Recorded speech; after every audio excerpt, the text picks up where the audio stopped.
Ladies and gentlemen, boys and girls, thanks for tuning in to another episode of Crypto Hot Seat on Token Metrics TV. Crypto Hot Seat is, of course, the only interview show that matters in crypto. We're very, very pleased to bring an unlikely guest to you this week. I'm pleased to introduce Redphonecrypto, who is kind of a notorious and anonymous, by the way, Twitter personality who has made a name for himself or herself by basically calling big shots and making big predictions about crypto. Now, Redphone first appeared on my map when this person put out their first thesis for the year. I believe it was the year 2021, and now we've even followed up. Then Redphone has put out 69 crypto theses for the year 2022. Boasting all his Twitter followers and crypto knowledge. I'm very happy to welcome Redphone to the show. Hello.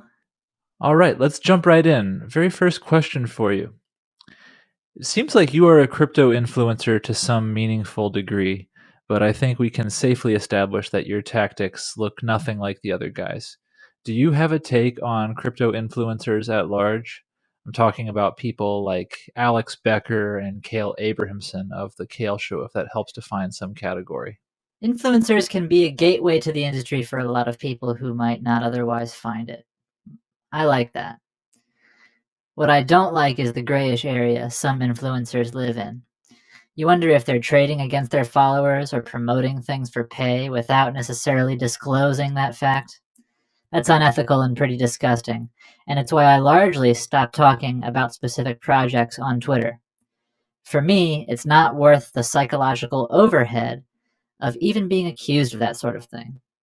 If I quote unquote influence anyone to do anything, I hope that it's to get them to be a bit more introspective and conscious about their choices. It's okay to want to make money, we all need it to survive, but ultimately we can't take money with us when we die. All that's left behind are the implications of our choices, so I encourage people to think hard about what they work on, what they invest in, and what they talk about with their friends. Every individual action is a tiny input that changes the trajectory of our species. As a right brain artist weirdo whose professional life is full of left brainers who win international math competitions, I am especially interested in liberal arts / culture talk within crypto. Your 69 theses for 2022 make multiple mentions of how crypto started within niche fintech circles and is making bigger ripples in general human culture. At the risk of asking a super open-ended question, could you talk a little more about that? Crypto spent its first decade building out infrastructure. First, it gifted us pseudo-anonymous, uncensorable payment rails. Next, it gave us an uncensorable app store with the launch of Ethereum. Then it gave us the tooling for collaboration with other anons, stuff like Snapshot and Coordinape. Finally, it's giving us the tools we need for an uncensorable, permanent internet, thanks to projects like Arweave and alternate DNS systems. All that stuff took time and enormous sacrifice from some absolutely brilliant, often borderline mad people. I think of them as the explorers of our age, the ones who 500 years ago would have boarded a ship and sailed off in a direction no one had ever mapped. Thanks to their sacrifices, it's now a lot easier for everyday people to build things on top of Ethereum and other blockchains. It's easier for humans to collaborate in DAOs. You no longer have to be a programmer to start a DAO or to mint an NFT. The devs laid the railways, and now the rest of humanity is moving on to the tracks. And the rest of humanity is building stuff like the devs themselves would never have dreamed of making. I love it, and it's really opened my mind. For a long time, I thought crypto was mostly about financial freedom. Now I realize it's about all forms of freedom, including artistic and creative freedom. Could you elaborate on your involvement with FreeRossDAO? What's the day-to-day like there? Is Ross's family involved? Anyone can become a quote-unquote member of the FreeRossDAO simply by buying tokens on Uniswap. Those tokens give you the ability to vote on decisions that the DAO needs to make. Ross's family is definitely aware of what the DAO is doing, and they communicate some of Ross's thoughts to the DAO as well. It's really cool to be a part of the DAO's Discord community because you bump into some of Ross's oldest friends as well as thousands of other people who believe Ross was treated unfairly. Everyone tosses around ideas for how the DAO can most effectively advocate for Ross and other prisoners. The best of those ideas are already moving toward potentially being implemented. Lots of people, for example, seem to love the idea of getting a really high quality documentary of Ross's life created. I hope that happens. I discovered Bitcoin many years ago after reading about Ross and the Silk Road in a news article. That single article changed the entire trajectory of my life. And I think about Ross a lot. He helped Bitcoin become what it is today, and that in turn helped spawn things like Ethereum, which led to DAOs and NFTs. Ross contributed so much to crypto's evolution, and I feel like he was singled out and turned into the scapegoat for all of us. It's not fair. And I believe we'll see him walk out of prison a free man one day. How do you personally talk about or think about the NFT market? Do you have a framework for valuing generative art projects? Is the Bored Ape crew onto something? I generally think most of them are overvalued and will go to zero. They're more like proofs of concept than anything. That said, a few projects will probably become an enduring part of humanity's history, like Jackson Pollock's drip paintings or Duchamp's fountain. Things like Bored Ape Yacht Club and CryptoPunks could hold enduring spots in Art History 101 books. That's because, like all great art, they've expanded the boundaries of creation, and they've forged the path for broader acceptance of digital artwork in the process. I don't have a framework for valuing them, but I do think we've entered an era of superfluidity.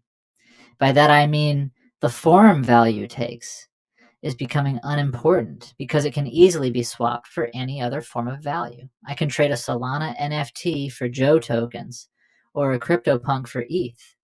My transaction never even has to touch dollars.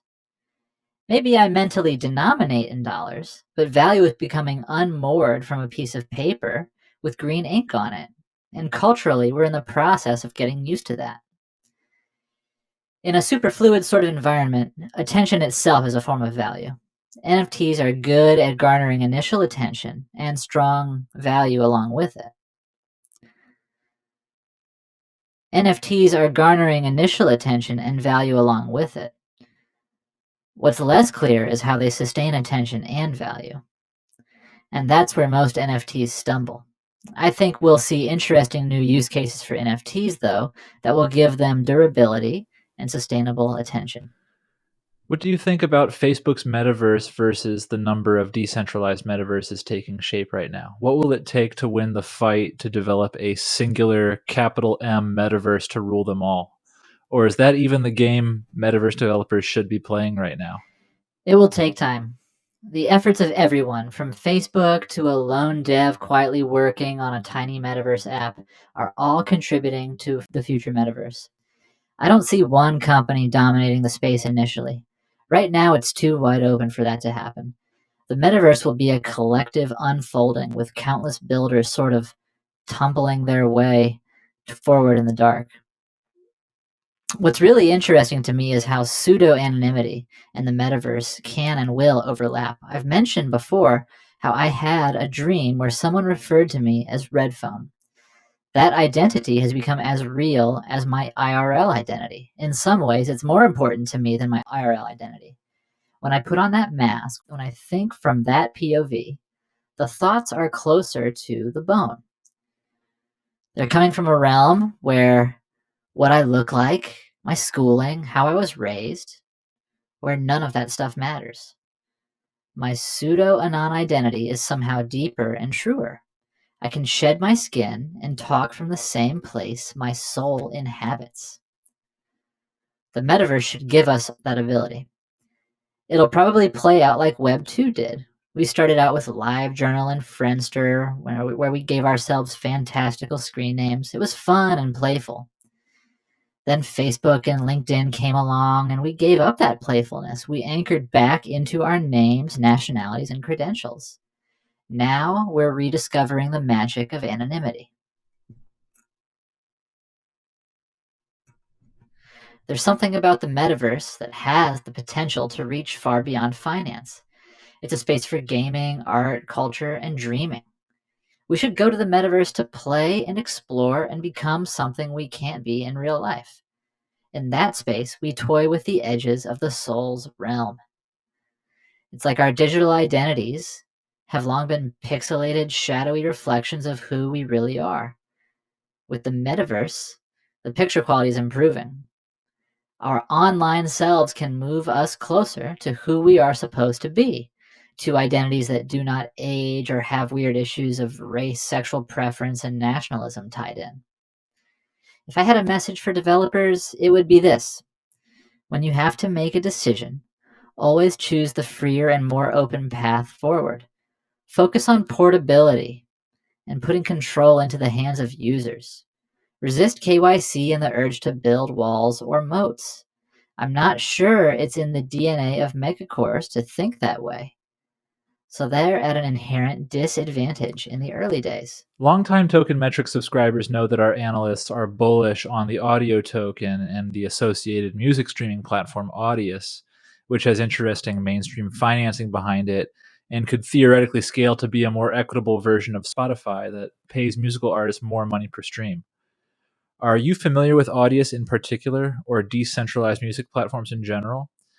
If visual artists have an NFT market for themselves within crypto, where could or where should musical artists be looking for their niche? Yeah, I'm a big fan of Audius. Crypto is actively eliminating the inefficiency and vampiric middlemen that have milked the financial industry dry. Now the efficiency gains of crypto are spreading outward to things like art and music. I want artists to earn more, and we're seeing it happen. It will be the same for music. I'm not following the sector too closely, but I did mint some NFTs from soundmint.xyz. They're a platform designed for auto-generated music. Music's so mathematical and rhythmic that I think auto-generated work makes particular sense here. Algorithmic NFT beats that are sold with commercial rights baked in could eventually be used for soundtracks in games and movies. Royalties could flow back to the NFT holder, and the NFT holder could sell their NFT along with that ongoing royalty stream. It's pretty mind-blowing to think about. Your 69 theses for 2022 make it clear that RUNE is your biggest bag. Would you care to elaborate on your investment thesis there? If you could ask the company leadership anything, what would you ask? My thesis is pretty simple. The world needs a place to do decentralized cross-chain swaps. Without that, the crypto ecosystem is actually very fragile.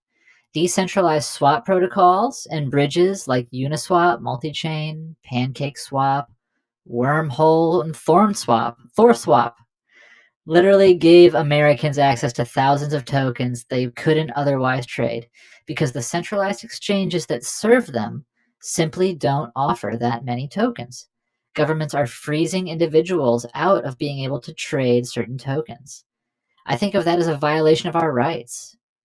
As long as I'm not hurting anyone, let me trade whatever the hell I want to trade. Thorchain seems like the leading candidate to enable decentralized cross-chain swaps. It's a beacon of freedom amid a sea of centralized exchanges. Beyond that, if Thorchain is successful, we could see a whole new layer of DeFi built on top of it. Imagine yield farming with BTC, ETH, LP tokens. There's no guarantee Thorchain will succeed, but if it does, it could swallow Binance and Uniswap. It could swallow the world. If I could ask them anything, I'm pretty sure if I could ask them anything, I'd ask if I'm going to lose my LP tokens to another hack, lol. Not really. I'd ask them what keeps them up at night. What do they think is the single biggest hurdle to widespread adoption? How do you walk back this generalized quote unquote boomer talk of crypto at large being nothing more than a get rich quick scheme?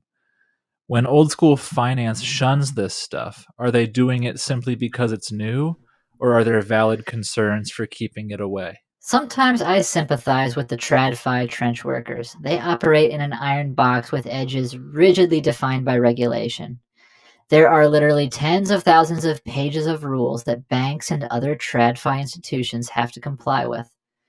So when you introduce them to crypto, Their minds immediately jump to all the ways it's quite literally impossible to integrate with their business models and existing regulatory frameworks. And they're right. The game's rigged against them in a way. Beyond that, crypto is quite hard to understand. It's counterintuitive. It sounds like it shouldn't work, but here we are, 13 years later, and Bitcoin's still churning out blocks. Most of them still don't get it. They're like horse breeders seeing a car for the first time. When you're faced with change that's so radical and insurmountable, the easiest thing to do is fight back. It's a knee-jerk, protectional mindset, and it's fine. A lot of them will go out of business because of it.